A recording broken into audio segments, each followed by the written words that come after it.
I'm a little bit late to the party, but I'm at the party nonetheless. So let's talk about this question. Can Ryan catch Devin Haney? The simple answer is yeah, because anyone can catch anyone else. The better question is, will he? And the complicated answer is the rest of this video. So stick around and find out, because again, we have another fight with Devin Haney where the more boring he makes the fight, the more likely he is to win a dominant decision. But on the other side of the coin, the more entertaining this is, the more exchanges there are, the more Devin stands in front of Ryan, the higher the likelihood Ryan is gonna land what he needs to land to get him out of there. Now, Devin is looking a lot better at 140, but Ryan is hits far too hard and is far too fast for Devin to stand in front of him. I've done a lot of breakdowns with Devin, so I'm gonna be looking at Ryan primarily and seeing how he responds to somewhat of a similar type of challenge to Devin, the closest so far in his career when he's had to deal with anything close to Devin. Before we get into it though, you know the drill. Hit the like button, hit the subscribe button, hit the notification bell. Now let's go. I think we can be quite confident that Ryan is going to come in and try to bully Devin Haney, be bigger, stronger, faster than Devin, which I think is why he purposely did not try to make weight, which we just found out earlier today. And like in the past, like in a lot of fights, he's gonna start out fast with a lot of pressure, looking to set. I think he's trying to land a big shot early on, set the tone, and that's what got him dropped versus Tank. But we'll talk about that later. So yeah, he's going to be putting on pressure, but what type of pressure? A lackadaisical pressure with not too much defense, not too much cutting off of the ring, just kind of walking forward. And that's kind of what he was doing with Tank, kind of being reckless. And it took Tank to drop him to slow him down. So I'm assuming he's going to start pretty fast versus Devin. I'll talk about later how I think Devin Haney's jab could potentially shut him down. But early on, like I said, not too much respect, not too much defense, just open guard to the body and to the head. Ryan is more dangerous on the back foot than he is on the front foot. You see him backing up, responding to the jab, and looking. He's looking for that counter left hook that he's known for. When he's backing up, boom, catches people on the exit while they're entering. And so countering is where he's most dangerous. Can he beat people walking him down? Yeah. His footwork though is going to struggle. He's going to struggle catching up to Devin Haney because Devin is going to be too slick for him in the footwork department. And so I think Ryan is going to be looking to somehow bait Devin into coming forward, especially if he jumps forward or takes big steps forward. Ryan's going to be looking to counter him in those opportunities. I don't think it's enough to talk about a puncher's chance. Everybody has a puncher's chance. Our job as analysts, fight scientists, whatever, is to bring some sort of quantification to that chance. Instead of speaking on chance, we can talk about probability. Ryan is going to be getting his head boxed off. Let me make that very clear early on. Ryan is going to get outboxed. The question is, does he have the tools to find a shot through the boxing lesson he's going to receive? Does he have the tools to land that punch with a high enough probability that he's safe enough to choose as the winner prior to the fight actually happening? When damage comes behind the jab, the threat of the jab becomes more apparent and just more problematic, because Ryan is now backing up in response to the jabs, and it creates space for Tago, his opponent, to circle out and make room. And Dev is definitely going to be doing that, because it's not just going to be jabs coming from Dev. They're going to be followed by right hands. They're going to be followed by combos. And because it's followed by damage, the jab itself is going to make room. It's going to pose enough of a threat to control distance, to control timing, to control when exchanges take place. Now, as Devin is moving, Ryan is going to try and cut him off, but Ryan is flat-footed, so he's not going to be able to cut him off with his feet mostly. He's going to be using punches instead to try and cut off the trajectory that Devin Haney is headed in, just like how he's about to do right here. He's looking, he's measuring, he jumps in, tries to cut off the movement trajectory with the right hand because he expects him to travel right. Now, Devin's jab is going to be helping to make room when he needs it, kind of like how he does right here. He's against the ropes, jabs, and now he has more space. He backs Ryan up a little bit, but at the same time, that jab is for Devin, that jab is crucial, because it's not just giving him space for defense and for movement, but he's going to be setting up offense off of it. Like I mentioned, the right hand coming behind it, then that offense will turn into traps where he's baiting Ryan to come in at certain points, and he can hit him with certain counters.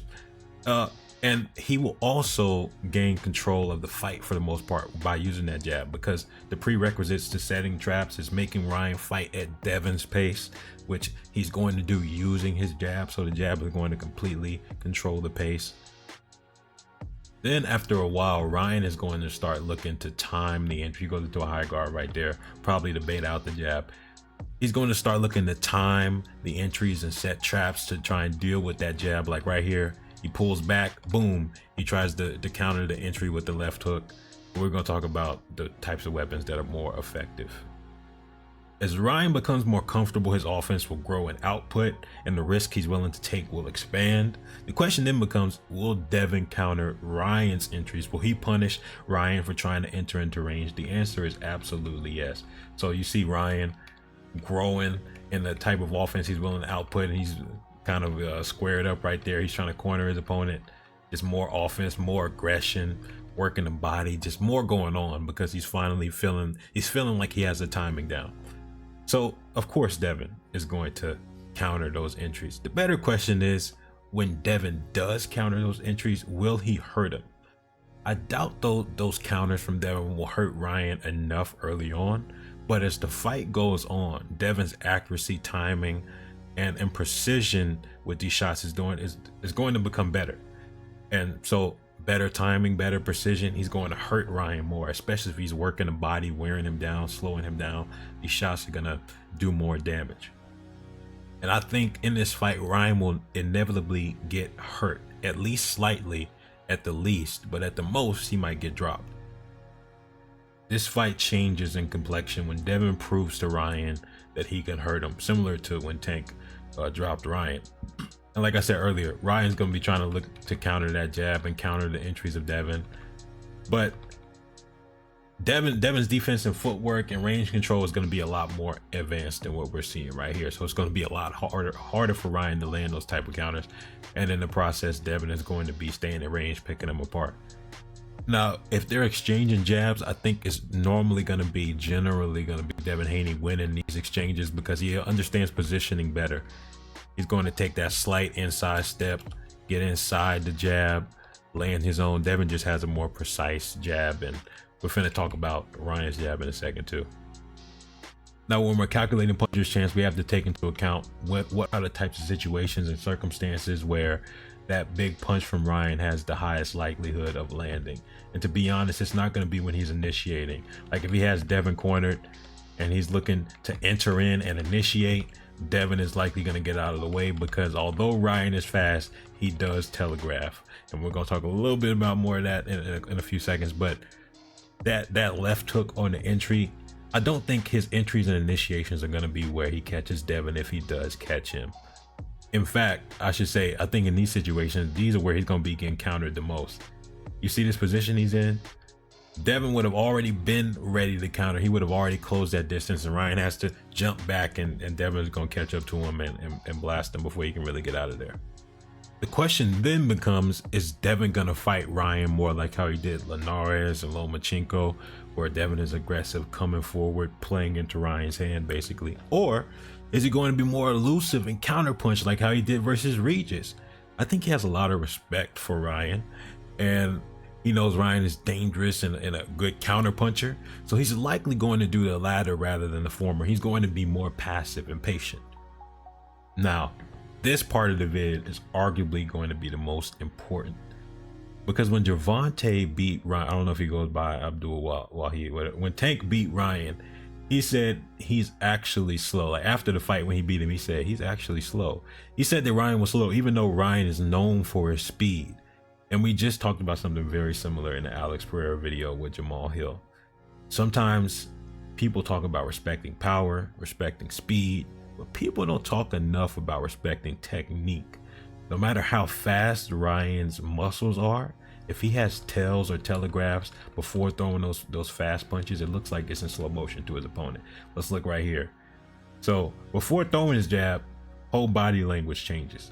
Shoulder comes forward, and whole body comes forward, leg steps into it, and then the jab comes out.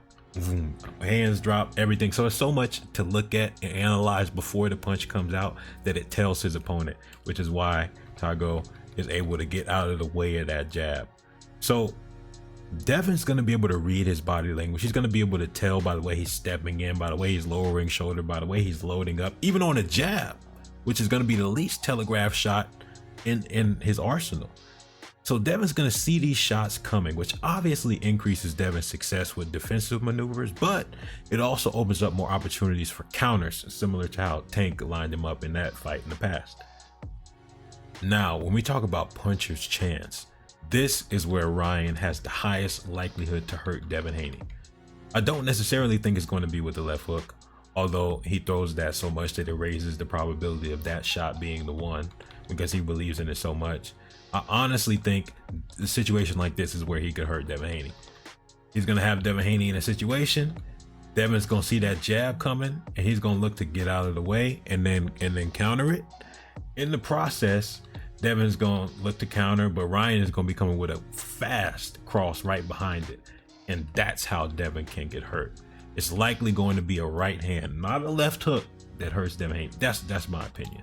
It could be a left hook in an exchange too, but I think Devin's going to be so focused on that left hook that the right hand is going to be the one. And he's going to be reading Ryan's movements so confidently that he might get overconfident and caught in an exchange, just like how Ryan's opponent did right here.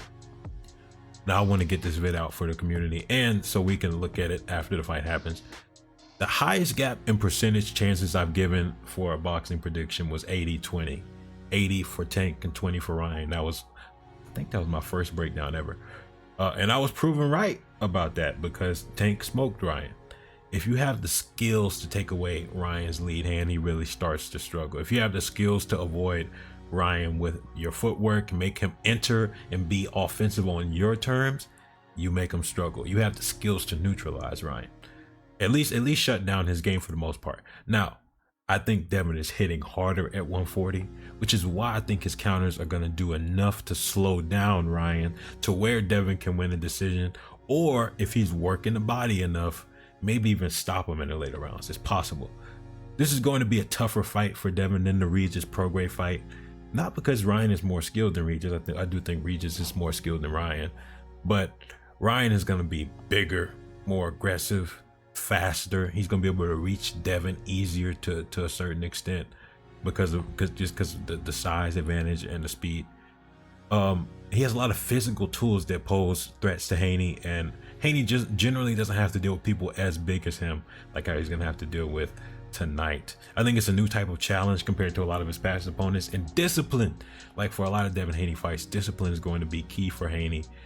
Constantly moving, making it quite like people. This could be a boring fight, but boring fights is what Haney would need to really ensure the best likelihood of victory. Changing the rhythm for Devin, not throwing the same rhythm with his jab so he doesn't get time. And for this, I would say 70-30 Haney. That's my percentage for how likely it is for Haney to win. Maybe even 75-25, but Ryan he's so dangerous. And I don't know how Ryan might respect Devin's power, and I don't know how Devin might eat Ryan's shots. So this is a real interesting fight. Ryan's gonna try and walk through the storm. Let's see if he can do it. Fight Scientist, that is all. Immortality Serum out. Tell me what you think about the prediction. Tell me who you think is gonna win and how. That is all. Immortality Serum out.